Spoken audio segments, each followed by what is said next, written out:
Baik, bab 2 kita itu kalau di BAP tadi saya tulis sebagai metode partisipatif. Nah, itu adalah PRA, Participatory Rural Appraisal.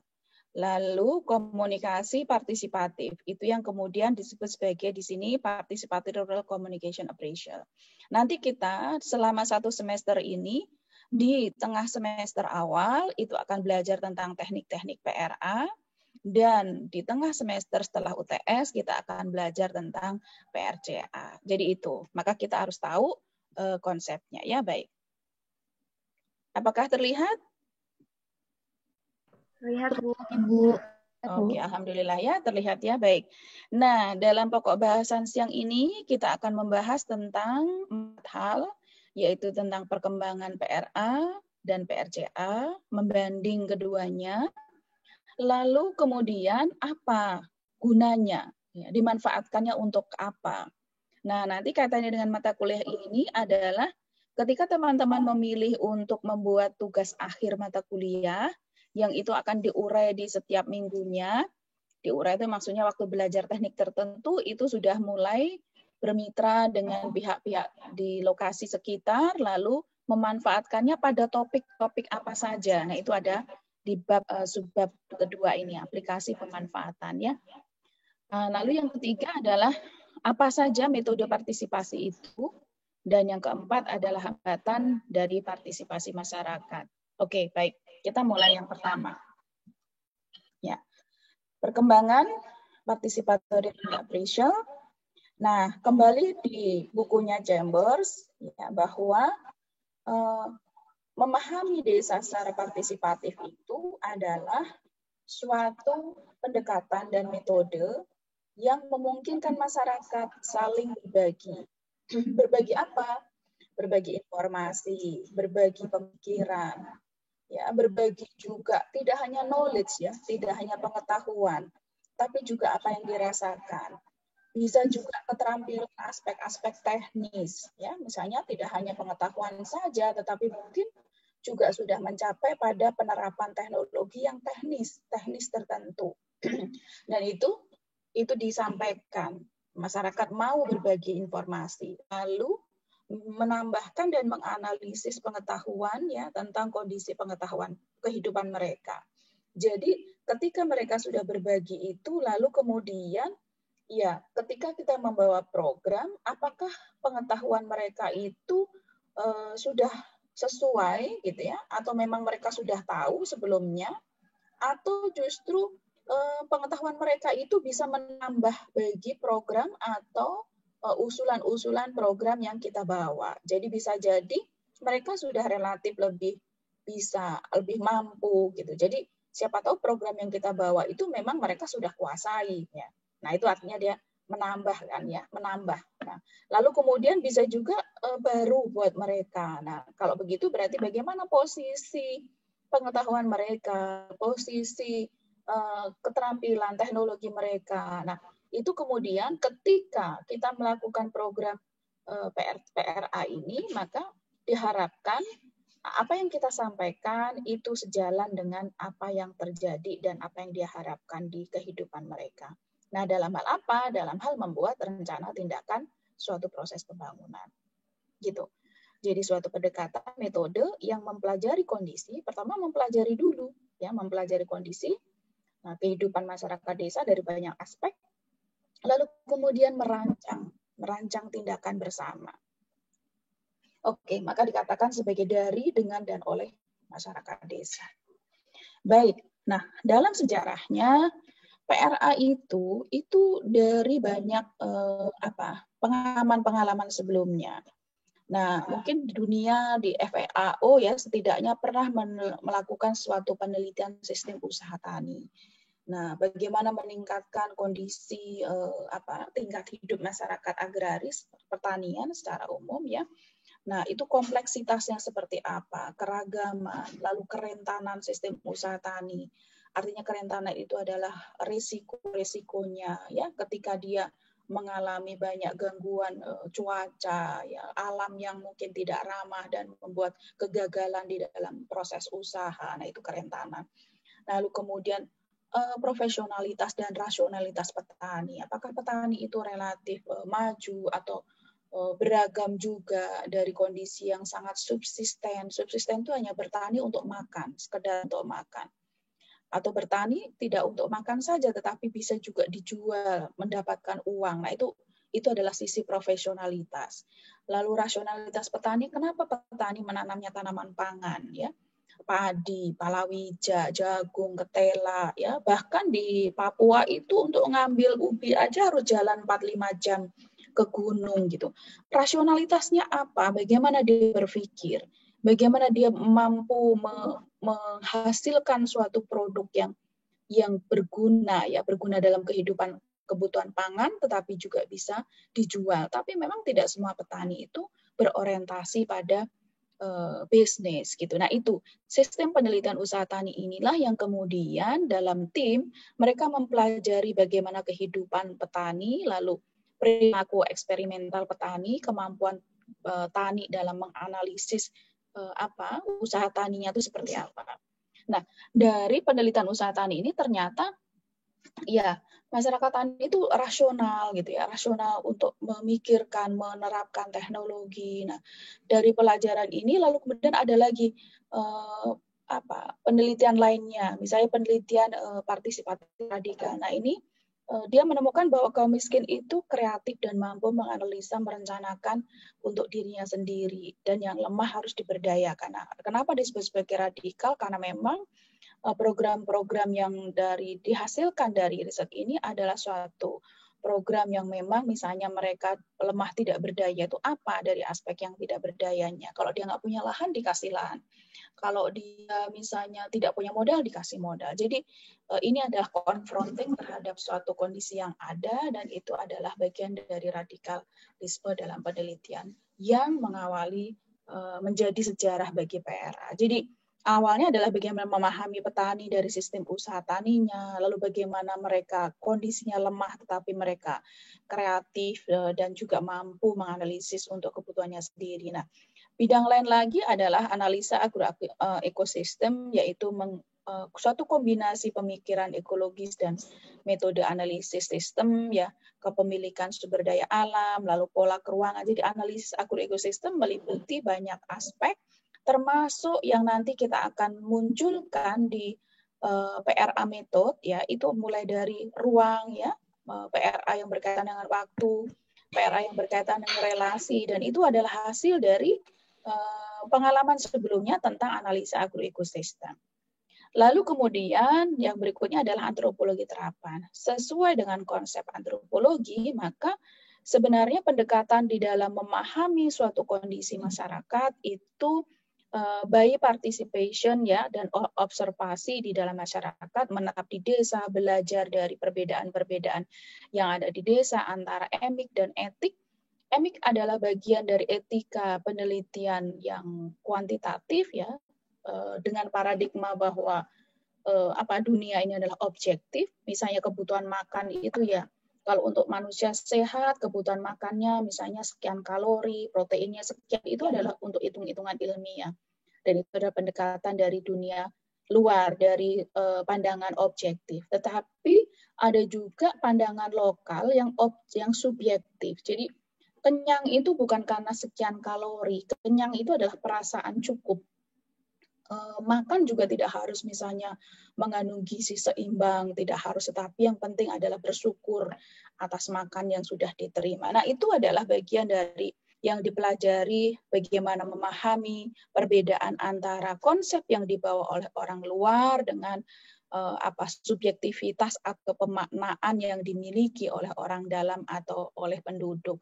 Nah, dari antropologi keterapan ini, lalu penelitian usaha tani, lalu analisa agroekosistem, penelitian partisipatif radikal, yang tadi confronting, ya, antara mungkin pihak-pihak yang berkuasa, misalnya menguasai lahan, lalu masyarakat tidak punya lahan. Nah, penyelesaiannya ya yang kaya harus membagi lahannya untuk yang miskin. Nah, itu adalah bagian dari radikal yang mungkin ditawarkan dalam penelitian itu. Nah, itulah yang kemudian melahirkan participatory rural appraisal, bahwa dia adalah metode pemahaman tentang kondisi desa yang kompleks, ya, tetapi dengan cara-cara efektif dan tepat, lalu melakukan triangulasi. Nanti kita akan pelajari apa itu triangulasi. Pengakuan atas pengetahuan lokal, lalu melawan bias keruangan.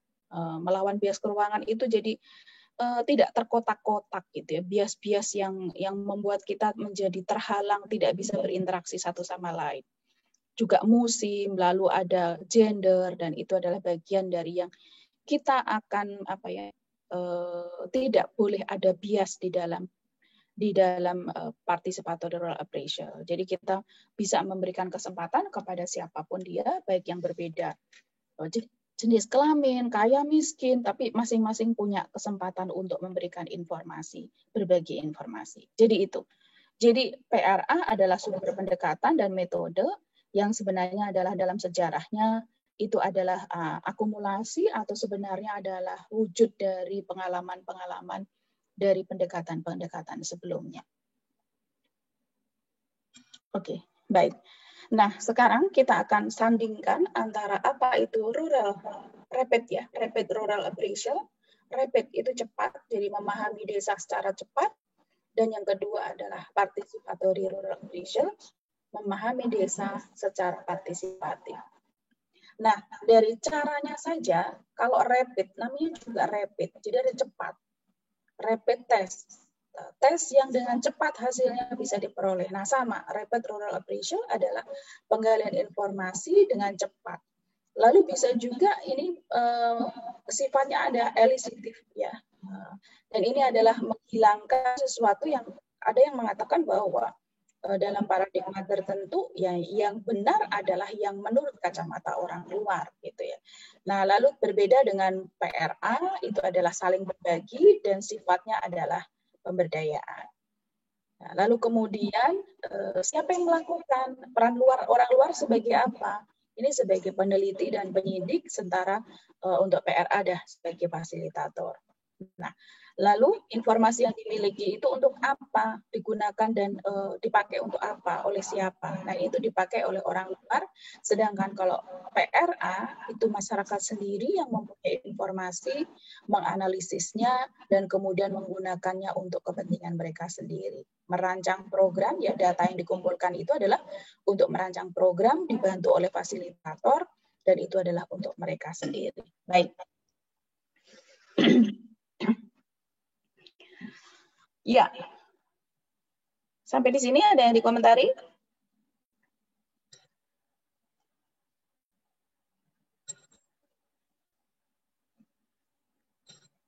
Oke. Kalau tidak ada, saya lanjutkan tentang prinsip-prinsip PRA ya.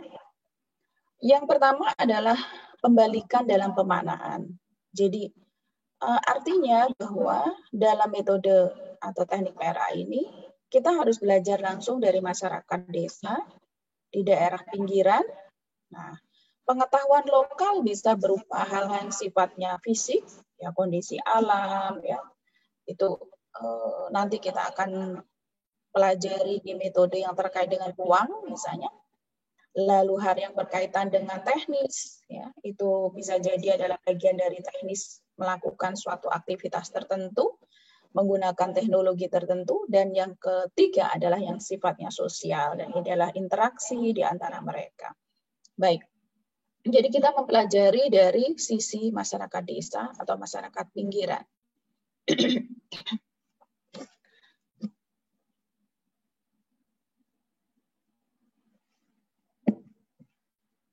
Oke, baik, saya lanjutkan. Oke, belajar secara cepat dan progresif. Nah, ini teman-teman nanti akan dilatih untuk merancang ya, karena ini adalah bagian dari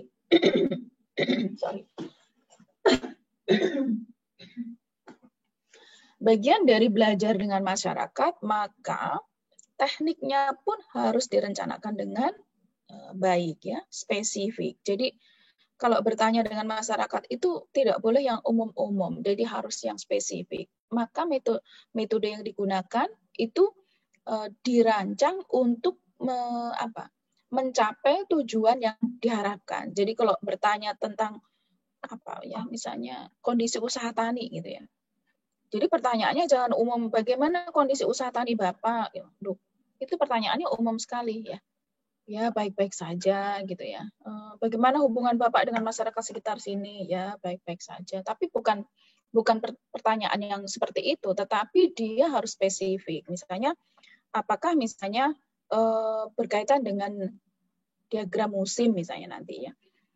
Bagaimana Bapak melakukan kegiatan usaha tani itu dari waktu ke waktu, misalnya bulan apa menanam apa, bulan apa melakukan apa. Jadi itu adalah bagian dari pertanyaan yang nanti real dilakukan oleh petani di masyarakat. Jadi maka kemudian harus direncanakan dengan baik. Misalnya kalau bicara diagram musimnya untuk apa? Untuk pertanian.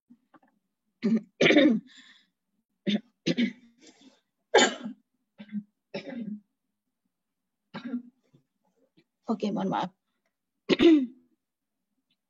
Ya, jadi kalau ditanya tentang padi sawah, ya berarti bagian dari pertanyaan yang eksplisit itu berkaitan dengan luas lahannya berapa, ditanami apa, sepanjang tahun berapa kali tanam, gitu. Lalu kemudian pemilihan bibitnya seperti apa, misalnya kalau itu untuk pertanian. Kalau kegiatan posyandu, misalnya untuk pemenuhan pelayanan kesehatan khususnya untuk balita dan ibu hamil, gitu misalnya, itu harus jelas juga lokasinya di mana, lalu siapa yang terlibat, apa yang dilakukan. Nah, itu harus tidak, pertanyaannya itu bukan sesuatu yang sifatnya umum. Maka kemudian ini harus dilakukan secara terus-menerus dan beberapa metode itu bisa fleksibel. Jadi kalau tiba-tiba teman-teman ke masyarakat udah bawa laptop gitu ya, udah bawa apa tuh LCD gitu, ternyata nggak bisa dipakai gitu ya karena mungkin kondisinya tidak mendukung. Nah, itu harus bisa berganti dengan begitu teman-teman ngeluarin laptop, lalu LCD, lalu ibu-ibu atau masyarakat desa langsung mundur semua. Aduh, ini apa nih, saya nggak ngerti.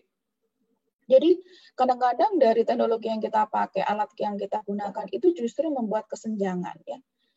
Padahal sebenarnya tujuan kita kan mendorong mereka untuk mau berpartisipasi. Atau masyarakat buta huruf misalnya. Masyarakat buta huruf itu kok lihat pensil, kertas gitu, dia takut gitu. Maksudnya itu diceritanya di bukunya Kumar tuh begitu. Jadi ketika fasilitator mengeluarkan alat tulis gitu ya, kertas, pensil warna-warni, lalu sebagian orang yang buta huruf mundur karena dia tidak bisa terlibat di situ. Nah, itu jadi metode yang fleksibel adalah ketika kita menghadapi satu situasi yang itu membuat gap ya, kesenjangan antara fasilitator dengan masyarakat people lokal, maka itu kemudian metodenya harus dengan cepat berubah ya, berimprovisasi di lapangan, menyesuaikan diri. Yang penting adalah bagaimana mendorong orang untuk mau berbagi. Itu. Jadi metodenya fleksibel ini adalah pertama sesuai dengan kondisi yang ada di masyarakat.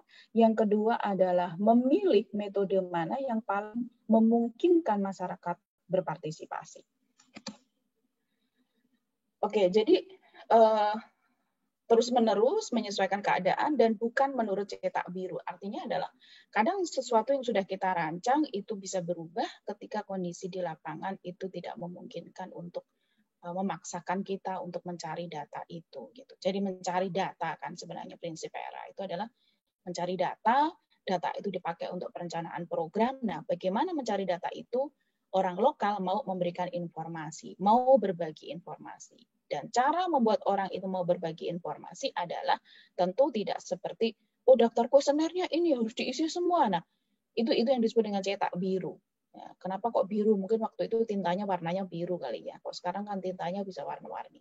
Jadi cetak biru adalah pedoman, entah itu kuesioner, entah buku petunjuk, entah apa. Nah, itu tidak sesuatu yang mati harus dilakukan persis seperti itu. Nah, tetapi kita harus menyesuaikan diri. Itu yang prinsip yang kedua ya. Baik, lalu yang ketiga adalah menyeimbangkan bias. Apa yang dimaksud dengan bias? Bias ini adalah suatu cara pandang yang berbeda gitu ya. Karena kondisi yang berbeda gitu. Jadi bias karena gender. Nah, gender ya, biasanya kita melihat laki-laki perempuan. Nah, ketika kita bicara kondisi menyusui misalnya, inisiasi menyusui dini. Nah, itu Kalau yang ngomongnya mungkin laki-laki dengan perempuan beda cara ngomongnya, apalagi yang perempuan itu adalah yang sudah pengalaman menyusui atau sedang menyusui dengan orang yang mungkin tidak pernah menyusui.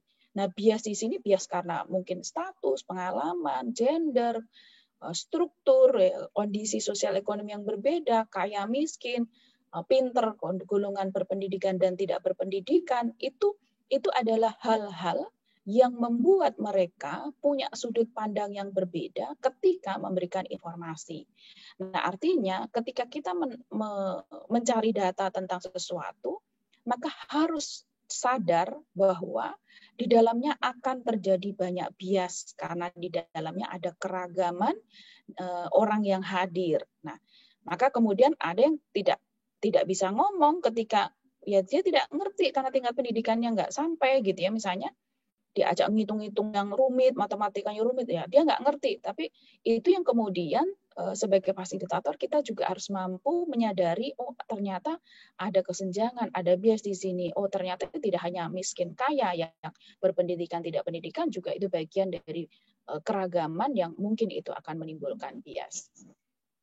Oke, jadi rileks dengan tergesa-gesa, lalu mendengarkan bukan menggurui, lalu fokus pada yang termiskin, tidak yang termiskin saja, mungkin termiskin, termuda, tertinggal, terwanita. Terwanita itu maksudnya perempuan itu suka di nomor 2-kan.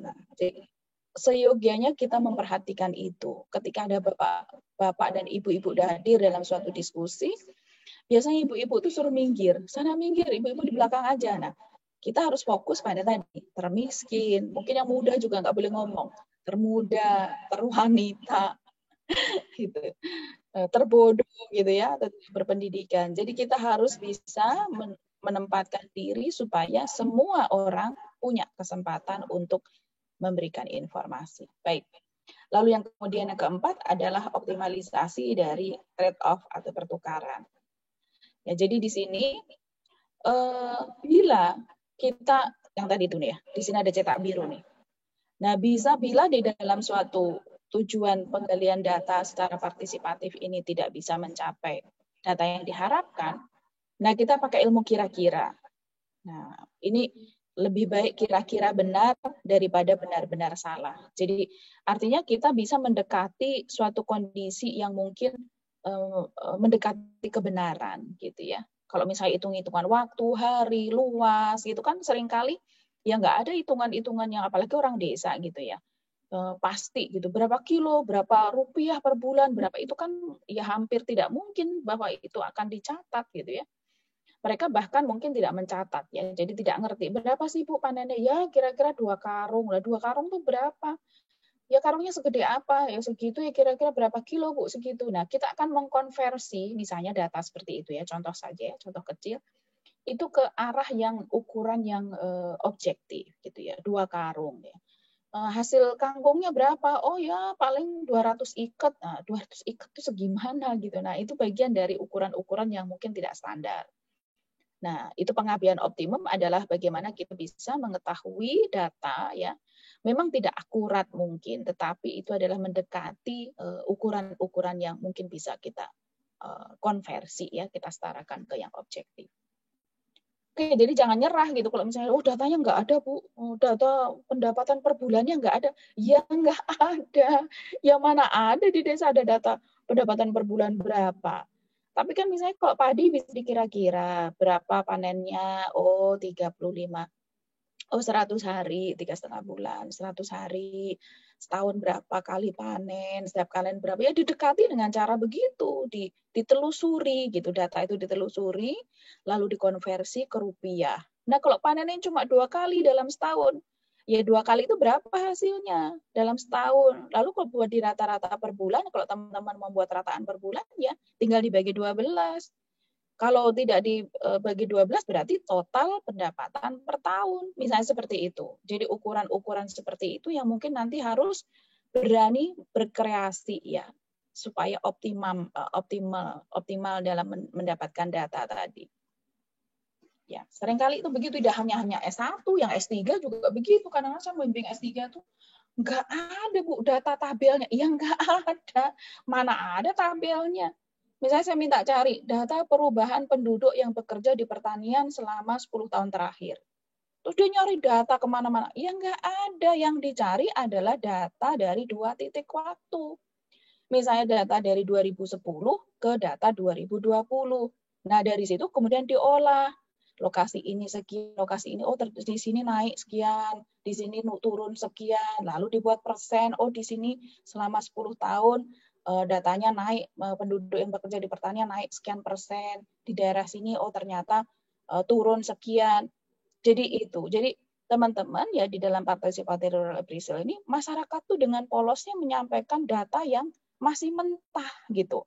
Tetapi tugas kita adalah menganalisis itu dan bersama-sama juga gitu, membuat mereka untuk mampu memahami. Misalnya saya tanya, berapa ada potensi misalnya menghasilkan mangga. Waktu itu kejadiannya di Rembang tuh. Waktu itu saya sedang pelatihan kader pembangunan desa, waktu itu Kementerian Dalam Negeri ya.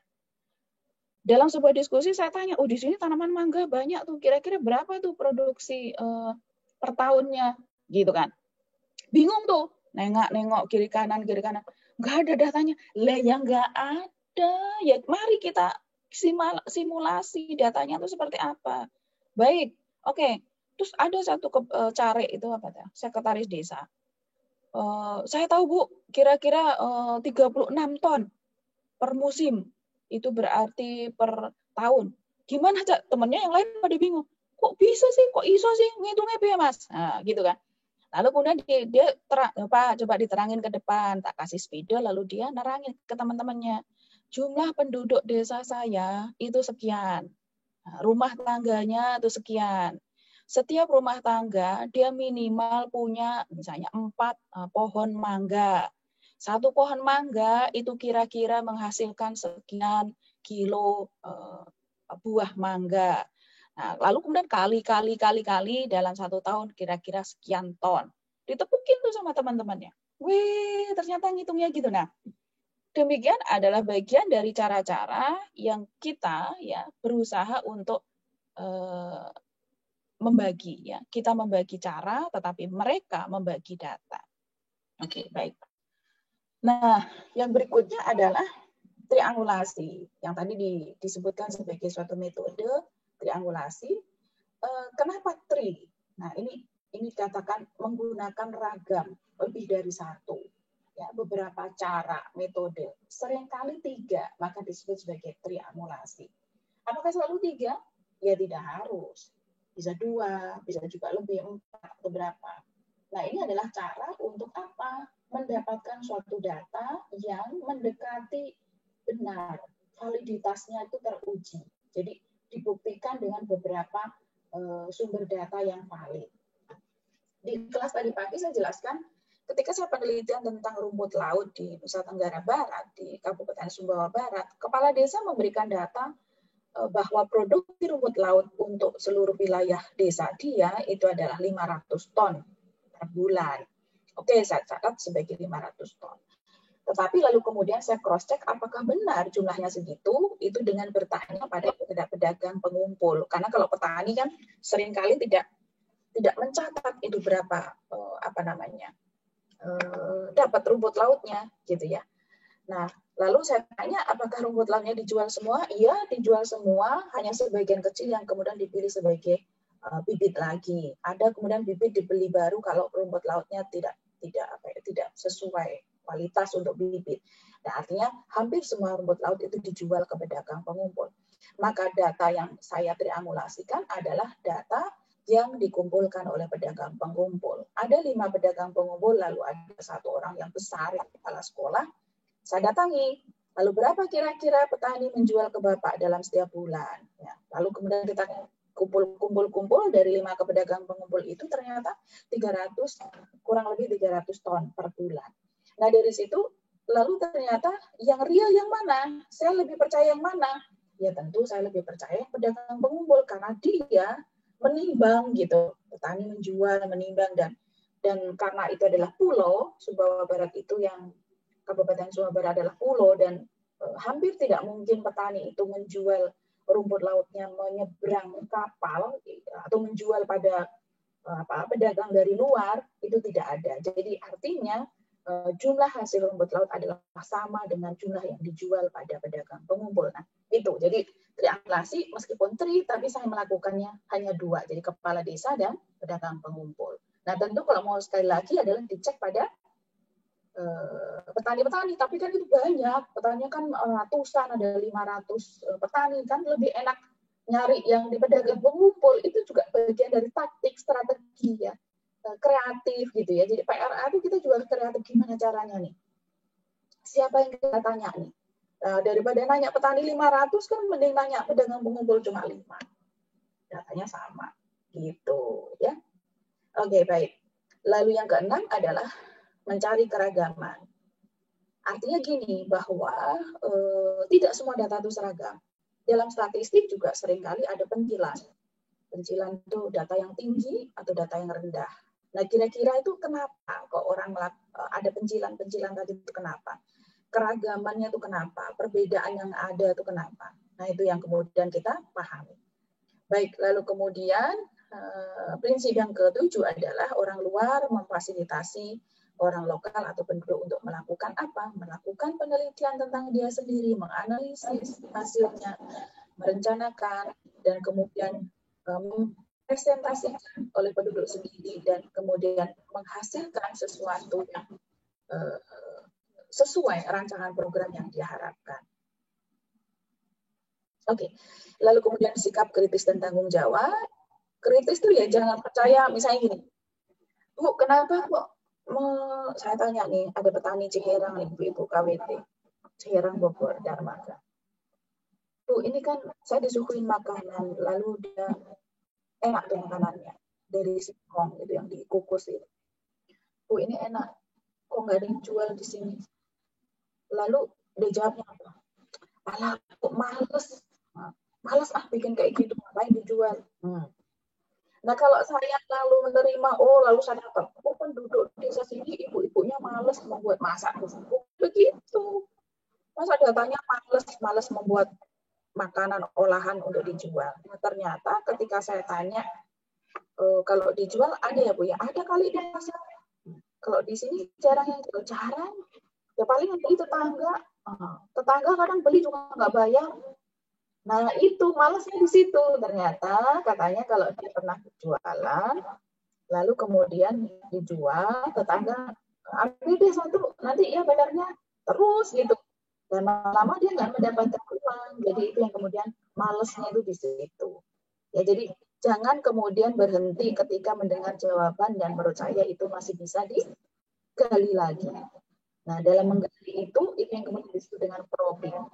Probing adalah bertanya dengan cara yang berbeda, tetapi untuk menggali informasi yang seringkali ambigu atau kurang jelas, atau menimbulkan penafsiran yang mungkin keliru di kemudian hari. Jadi itu yang kemudian kita berusaha untuk bersikap kritis. Oke, lalu yang ke-9 adalah saling berbagi. Jadi yang berbagi tidak hanya fasilitator, tetapi juga penduduk desa. Baik, sampai sini ada pertanyaan?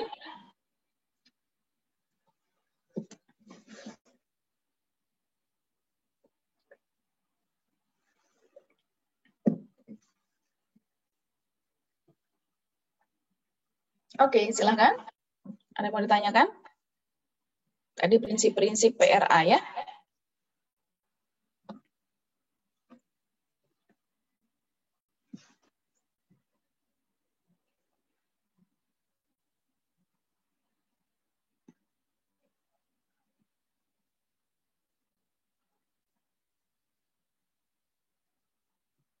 Halo?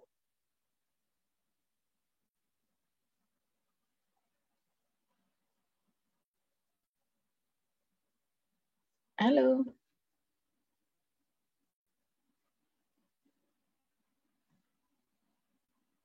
Halo teman-teman. Silakan bertanya.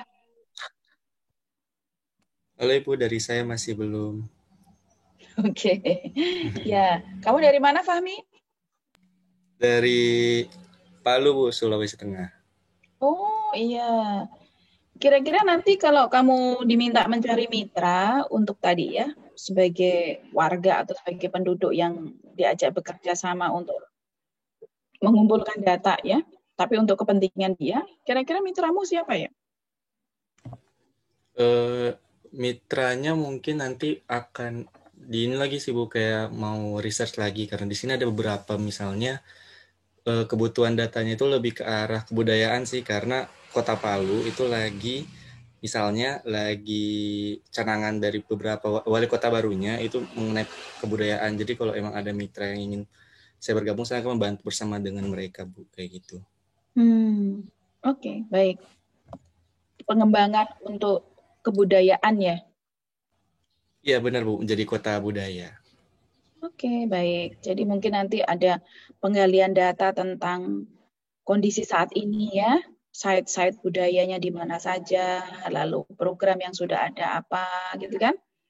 Nah, berarti harus mitranya misalnya apakah dinas ataukah memang ada selain dinas ada lagi nggak kayak kelompok-kelompok budayawan atau kelompok-kelompok lokal yang memang dia mengelola suatu site budaya atau gimana? Ada Bu, jadi di Palu sendiri sebenarnya sudah ada beberapa Mhm. kayak komunitas budayanya sendiri, entah dari kampus ada ataupun lokal yang dikelola sama masyarakatnya itu sendiri. Misalnya kayak budaya untuk menjaga rumah adat Sauraja, yang dimana itu adalah tempat bermukimnya Raja Palu dan tujuannya dari komunitas itu untuk tetap melestarikan budaya Palu yang dimana bermarkas di rumah Saurajanya tadi. Nah, jadi komunitas Hmm. itu yang mengembangkan lagi kayak misalnya ingin eh, mengedepankan suku Kaili sebagai suku asli dari Palu dan tidak menghilangkan adat istiadat ataupun beberapa norma yang dimiliki suku agar tidak tergerus zaman sih Bu. Soalnya anak-anak sekarang kayak lebih gadget ataupun beberapa hal lainnya. Jadi kayak kita mau mengembalikan kepada anak-anak bahwa ini loh budaya dari kota Palunya. Cuman kemarin belum berkesempatan gabung karena udah close track gitu. Oke, baik. Ya, sebenarnya kan yang lazim dilakukan dalam sejarah PRA ini kan memang untuk ini ya, untuk yang berkaitan dengan lingkungan dan juga yang berkaitan dengan mata pencaharian. Jadi nanti ada analisis livelihood untuk mata pencaharian, lalu ada analisis tentang pemetaan ruang. Cek, cek. Halo? Ada Bu, ada sorry Bu. Ya, ya. Jadi nanti mungkin ketika itu berubah menjadi aspek sosial gitu ya, berarti uh, sumber dayanya apa gitu ya. Mungkin nanti Hmm. ada peta sumber daya. Nah, kalau petani kan jelas tuh sumber dayanya kan. Dia punya lahan, punya apanya untuk pertanian dan juga yang bukan non pertanian mungkin aset. Lalu kemudian sumber daya lingkungan sekitar dia, mungkin kan ketersediaan air gitu kan, matahari dan sebagainya. Itu kan sumber daya. Nah, ketika nanti kemudian dianalogikan pada aspek sosial, maka harus mampu tuh dianalogkan. Itu berarti sumber dayanya apa? Kalau tadi saya bayangkan sih misalnya apakah pola pemukiman, lalu kemudian site-site budaya. Nah, budaya itu sendiri apa nanti diterjemahkannya? Gitu. Jadi mungkin pertama adalah mendefinisikan itu dulu, lalu ketika nanti kan yang minggu berikutnya kan tentang pemetaan ruang. Nah, ketika pemetaan ruang itu apa yang akan dipetakan? Apakah posisi pemukiman dan di mana titik rumah adat itu, misalnya kayak gitu.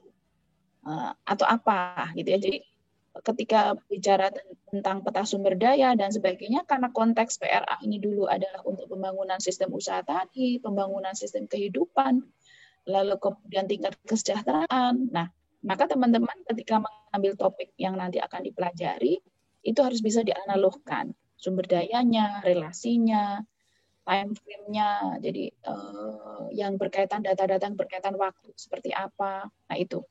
Mungkin itu yang mungkin Fahmi nanti tantangannya adalah ketika itu kemudian diminta pemetaan ruang, itu ruangnya lingkupnya apa? Iya. Gitu. Ada lagi yang lain silahkan. Terima kasih Bu. Ya, oke baik. Saya lanjutkan dulu ya.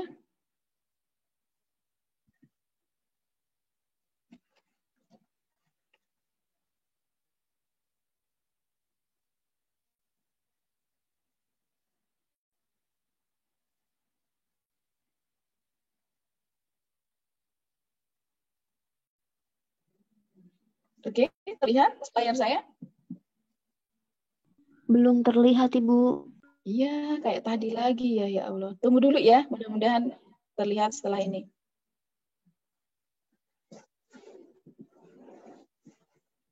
Ini sinyalnya. Ini saya akan menjelaskan tentang perbandingan PRA, PRCA, dan penelitian komunikasi tradisional. Oke, sebentar. Saya matikan video saya ya.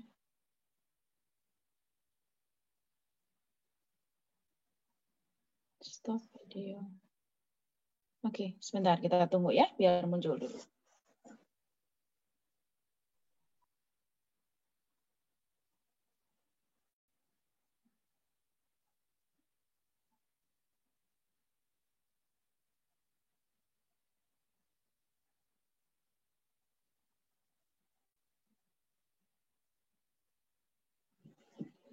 Gimana?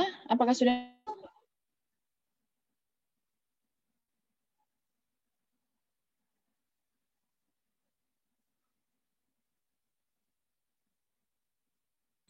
Terlihat, Bu. Oke, baik. Ya, nah ini teman-teman ya, yang dicermati yang saya beri label warna kuning ya. Nah, ini PRA dan PRCA. Kalau PRA itu sifatnya tidak holistik, artinya dia suatu penelitian yang hanya melihat kebutuhan komunitas. Opportunity-nya, ya peluang-peluangnya ya, untuk pengembangan programnya apa. Masalah dan solusi. Tanpa memasukkan isu-isu tentang komunikasi.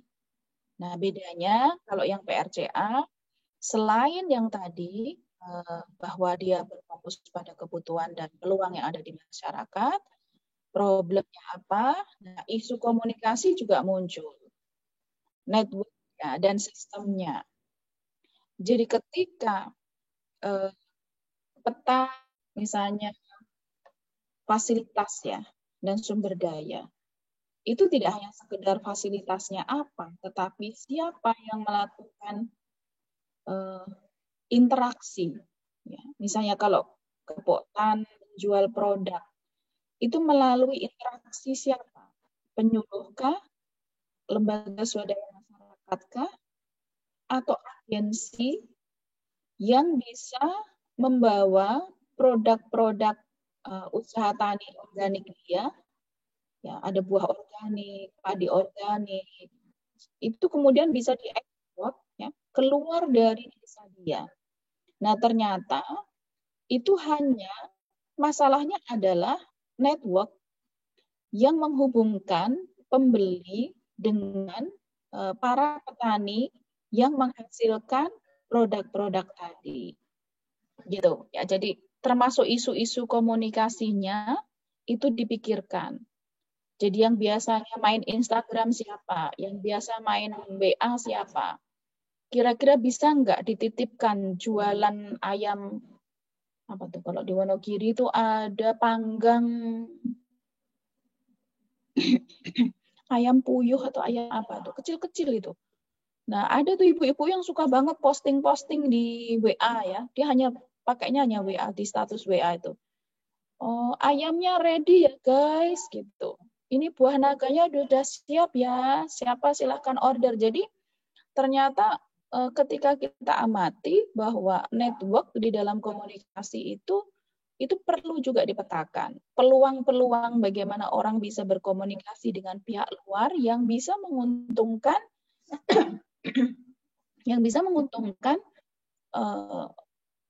meningkatkanlah pendapatan dari masyarakat dengan cara menjual produk-produk dia. Itu jadi yang di sini adalah without attending to communication issue. Nah, sedangkan ini adalah melibatkan tentang isu-isu komunikasi termasuk network ya. Baik, lalu yang kedua, PRA itu tidak ada tujuan yang membuat orang itu punya kemampuan berkomunikasi lebih baik. Sedangkan di PRCA itu nanti di bab setelah UTS itu ada cara-cara bagaimana mendorong orang punya kemampuan ya komunikasinya menjadi lebih baik, baik secara individu, interpersonal maupun di dalam penggunaan media. Baik, nah, improve communication ini between mereka secara internal, between them itu berarti people di dalam satu komunitas maupun dengan yang orang-orang di luar komunitasnya atau outsidernya. Jadi ini tekanannya.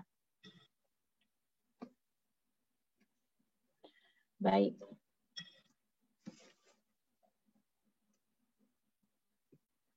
Oke, ini saya slide berikutnya.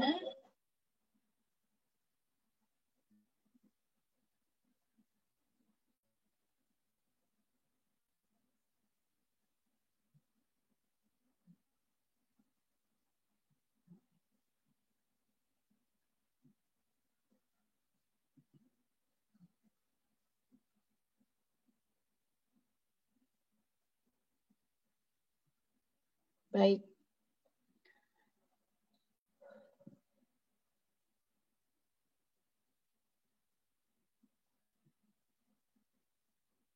Baik, saya akan lanjutkan untuk yang aspek berikutnya. Nah, kalau PRA itu adalah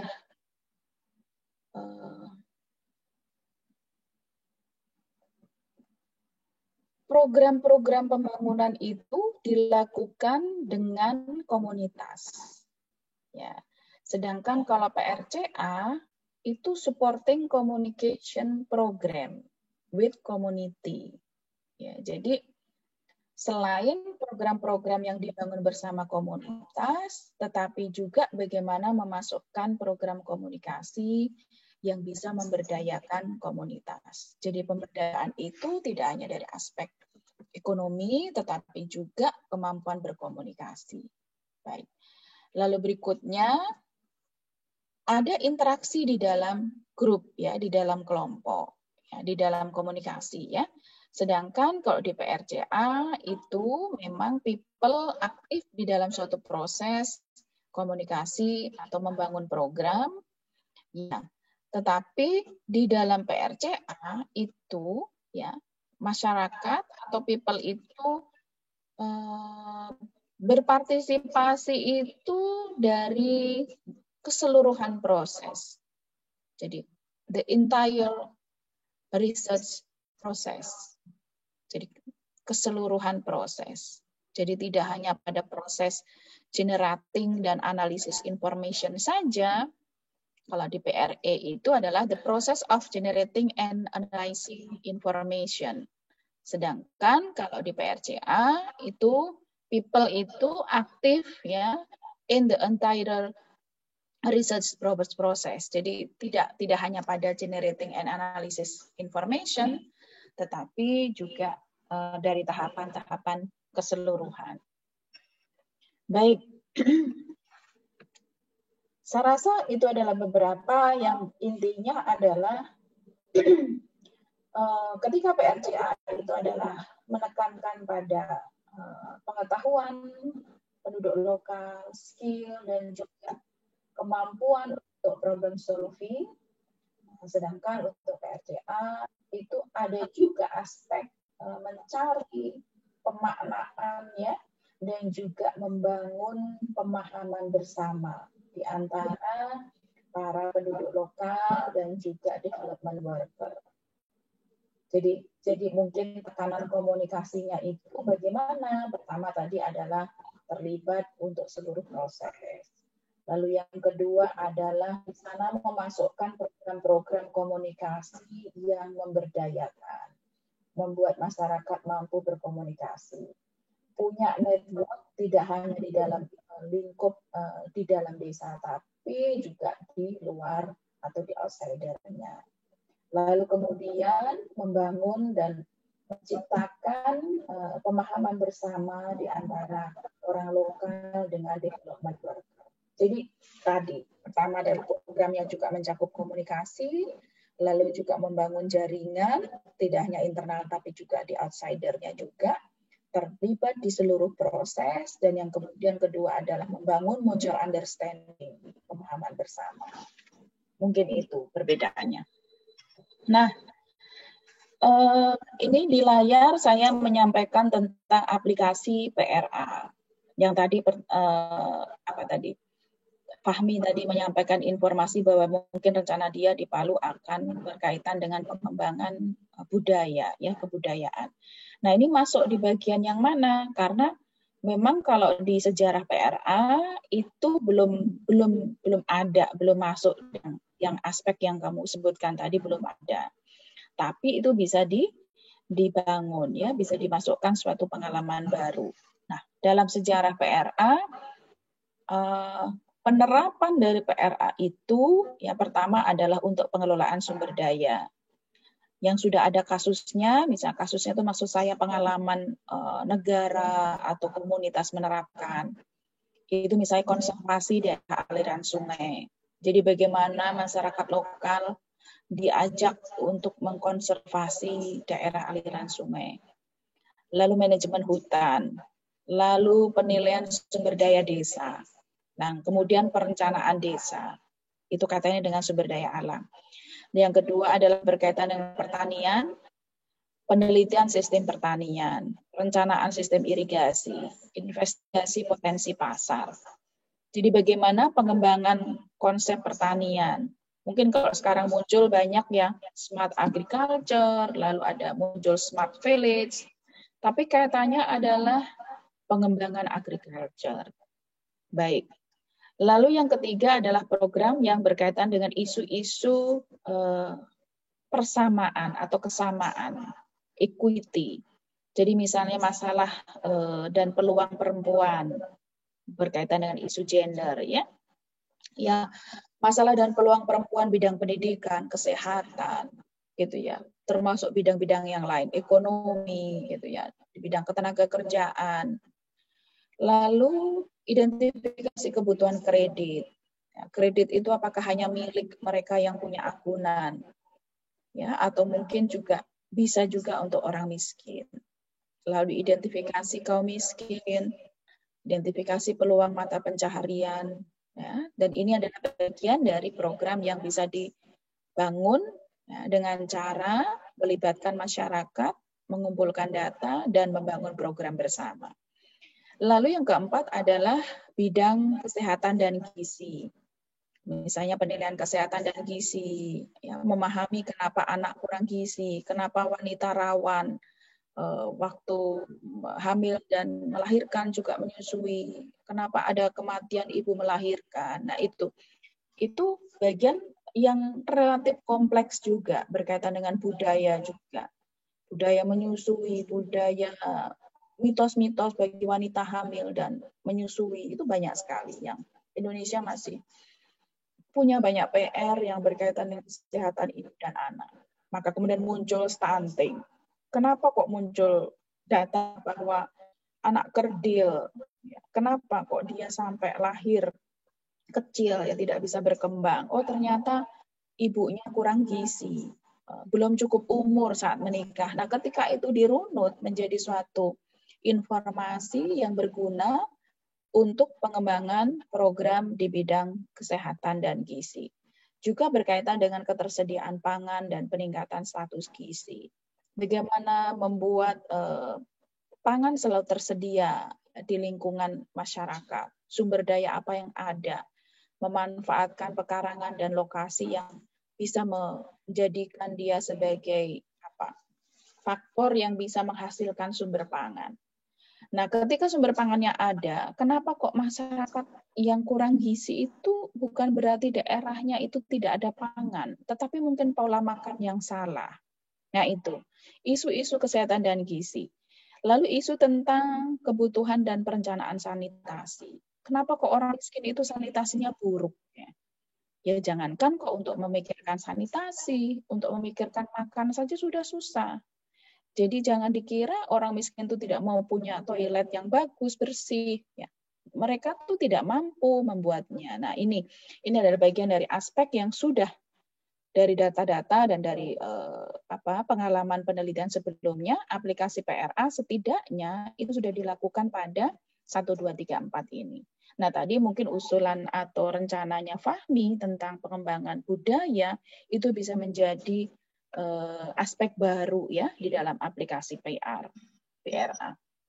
Nah, ini minggu depan teman-teman akan mulai belajar tentang metode PRA yang berkaitan dengan ruang. Bagaimana membuat peta sumber daya, peta mobilitas, nah, teknis, sangat teknis. Maka teman-teman dikelompokkan dalam kelompok praktikum yang domisilinya berdekatan, atau setidaknya dalam satu wilayah yang bisa berkomunikasi langsung dengan mitra. Lalu metode yang berkaitan dengan waktu dan metode yang berkaitan dengan relasi. Ini kita akan pelajari sampai tengah semester ya. Baik, kita akan sampai pada bab akhir, bagian akhir dari kuliah kita siang ini tentang kendala partisipasi. Dan menurut Kumar, yang dikutip oleh Kumar, ada 3 kendala setidaknya ya. Yang pertama adalah struktural. Kendala struktural ini yang berkaitan dengan sistem politik ya, yang terpusat. Ini kalau di pemerintahan ya tentu ya, bahwa pemerintah pusat yang dengan sistem sentralistik itulah yang pengambil keputusan. Ada pembangunan sentralistik, top down ya, itu di level pemerintah negara. Tetapi di level masyarakat sendiri, kendala struktural ini misalnya apakah karena struktur yang timpang, misalnya karena masyarakat miskin dan kaya, berpendidikan, tidak berpendidikan, laki-laki, perempuan, dan itu menjadi kendala struktural. Struktural ini karena pada mereka yang punya struktur di atas, punya kekuasaan yang lebih banyak, dan dialah yang kemudian memutuskan apa yang akan dilakukan dalam program-program yang dirancang. Nah, karena perempuan, maka kemudian tidak boleh usul. Karena dia muda, tidak boleh ngomong. Karena dia miskin, maka tidak bisa berpartisipasi. Karena dia bodoh, mungkin karena dia tidak bisa mengerti, maka dia tidak, keinginan dia, usulan dia tidak pernah didengar. Nah, itu kendala struktural. Dari struktur yang timpang di dalam masyarakat, struktur yang timpang, yang tidak berpihak pada mereka yang lemah, tadi perempuan, golongan muda, gitu ya. Lalu orang miskin, orang tidak berpendidikan, orang daerah yang jauh dari kota, itu adalah secara struktural dia tidak diuntungkan oleh kondisi itu. Baik, lalu yang kedua adalah kendala administratif. Ya, seringkali program-program yang didanai oleh orang luar itu ya mensyaratkan laporan-laporan yang rigid, nggak boleh ini, nggak boleh itu. Dananya begini harus dipakai untuk ini. Nah, itu yang kemudian secara administratif merepotkan dan kita tidak bisa leluasa merancang program sesuai dengan kebutuhan orang lokal, kendala administratif ya. Jadi waktunya juga terbatas, harus dilaporkan 3 bulan kemudian, padahal programnya baru saja jalan. Nah, itu kendala administratif. Nah, yang berikutnya adalah kendala sosial. Nah, ini adalah berkaitan dengan budaya. Jadi budaya itu juga budaya kemiskinan, budaya ketergantungan, gitu kan. Jadi kan seringkali saya melihat bahwa kadang orang bukan miskin, tetapi punya budaya miskin. Budaya miskin itu ya selalu tidak pernah cukup dengan uang yang ada, atau kadang mengambil hak orang lain karena pengen untung sebanyak-banyaknya. Sebenarnya ada budaya atau mentalitas kita yang secara sosial itu menghambat orang berpartisipasi. Harusnya dia bisa mampu menyumbang, tapi karena tadi mungkin ya janganlah ini duit saya harus dapat lebih banyak. Itu contoh kecil. Tapi ada juga yang memang kondisinya adalah silent, diam ya. Karena kekuasaan elit yang dominan, ketimpangan gender. Tadi ini ada kaitannya dengan yang struktural tentu ya. Jadi kalau strukturnya begitu, maka kemudian secara budaya itu kemudian terpatri gitu ya. Karena perempuan udah diam aja sih.